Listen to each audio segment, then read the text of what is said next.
Well, guys, at ATE, you've got to talk to the airlines, and as you know, we've had a chat with a couple of airlines over the last few days. I'm here now with Justin Montgomery, who's a fairly recently appointed head of sales, or GM sales for the Virgin Group. Is that right? That's right, yes.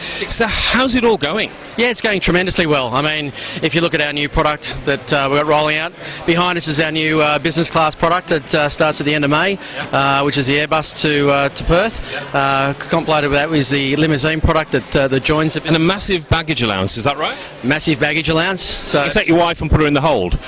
I'm not going to comment on the spouse, but certainly, look, I think as Virgin Blue is going through a massive transformation, you know, the origins of us being a low-cost carrier, we're moving forwards into a carrier that now has all options, leisure, corporate, and certainly in the group space, you know, we're very heavy. Stop it there, so, yes, your roots are in the low-cost model, like, yes. You know, when Brett said and all that sort of stuff, and Richard and all this. And then you went into the New World Carrier scenario and so on, okay? But now you're saying that you're going to be a carrier that is going to deliver a premium product, certainly, but also deliver a leisure product that's going to be very competitive price-wise and so on, yeah? Absolutely. I think, you know, the aircraft traditionally has been very much geared up for the leisure market, and that's certainly still our focus. You know, a lot of our business is still in the leisure space, but I think, you know, John Borghetti has already articulated that we want to grow our corporate market from the 10% to 20%, and certainly representing this as part of that initiative. So, you know, new aircraft, business class in Australia, we now become a real alternative, and certainly, you know, the transcontinental, the pricing has been very, very steep in the business class space, and our pricing is very, very competitive. Certainly via Australia, our international carrier, you know, is flying to the US, it's now flying up to Abu Dhabi, and our code share partnership with Etihad. So, you know, now all of a sudden we do have that domestic spread, but also certainly we've got the international network through our alliance partners. How tough do you think it's going to be going on a head-on collision course, if you like, or competitive course with Qantas in the top end of the domestic market? Look, I mean, you know, from our point, we want to grow our market share slightly. You know, it's not like we want to go from being 10% corporate to 90% corporate. So it's incremental sales, and it's a long period of time. This is not about today and tomorrow. This is about in a few years' time. So we only want a very, very small piece of that business. But certainly, we've got to remember where we have come from in the leisure space. Our network has got to look after the leisure, but also we're making some network changes to also make sure we're more relevant to the corporate space, and also timings. So, you know, you can have the same amount of aircraft, and all you need to do is tweak the network and the timings, and you become a lot more relevant. So we don't have to go out there and actively seek the corporate market to the effect that some people think we're doing. We just have to make some small tweaks. That's the impression, isn't it? It's, you know, whereas I understand what you're saying, because you're saying let's get a small share of it, or royalties, and let's grow it incrementally. But if you have to sort of take the some of the pundits out there, you'd think it was a massive drive into the corporate market. And I think a lot of that's probably come from the fact there's a lot of new products that John has embarked on delivering. This product is certainly one. We've got our new premium entrance at Sydney Airport that will open in a few weeks' time, which is for the business market. You know, we've got limousines attached to the business class product as a new initiative, and we've talked about the changes that we need to attract the corporate market. So I think there's probably a lot of attention around that, and certainly there would be an assumption that we're actually going to hit that market a lot harder. But John stated the objective that we need to increase it from 10% to 20%. So I think there's probably a lot of attention on the products. There's certainly a lot of attention on the alliances, and certainly if you're going to be a relevant player, you need to have international alliances. And, you know, to see what John's delivered in less than 8 months, which is Etihad, Air New Zealand, Delta, our relationship with SkyWest in WA. We've got new aircraft types arriving, the ATRs, which will do regional.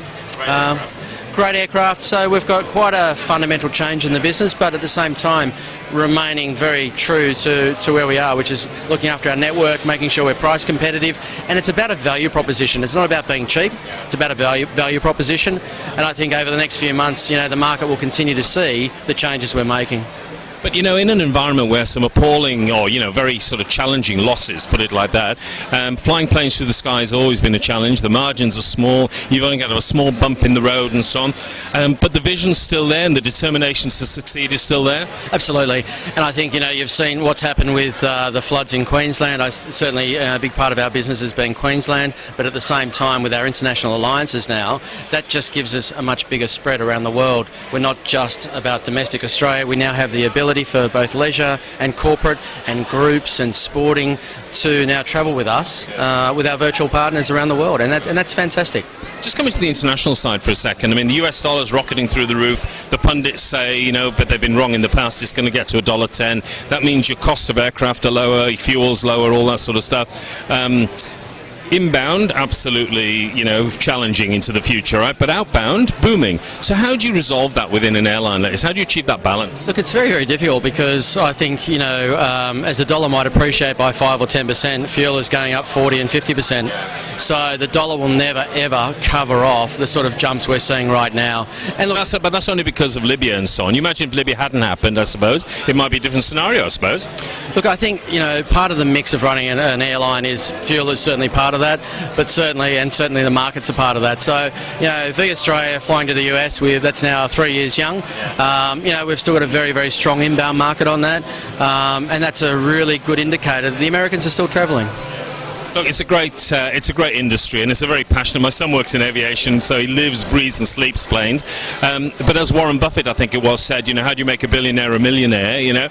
Get him to buy an airline or invest in an airline. So it's a challenging business. How do you, as an airline, keep control on margins? How do you, because one of the challenges when I've spoken to airlines recently is to say that your cost of your product isn't determined. Sorry, the price of your product isn't determined by the cost. Okay, it's actually determined by market forces. So how do you maintain a margin?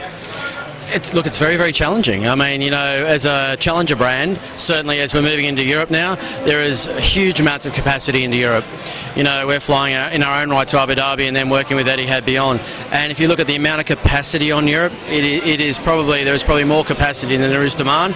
And given the shock that's gone on around the world, if you look at the economies in the UK, there's lessening demand out of there in the leisure space. Certainly the corporate market is still a very important tenet of what we're doing, and corporate will help us to grow that. But it looks a very challenging business. There is no doubt it's a very challenging business. Well, and I love this Australian phrase, not pissing in your pocket, okay? And for people overseas, they might think it's rude, but it's not. There couldn't be a better guy in charge of sales, okay? So congratulations on your new role. Tremendous experience and so on through the Travel Corporation, and we hope to see that emerge in the Virgin Blue Group of companies. I look forward to your customers flying on the Virgin Blue Group of airlines whenever they can. Now, quick question. Any more news on the name change? None that I can allude to. Fantastic, Justin. Thanks for your time.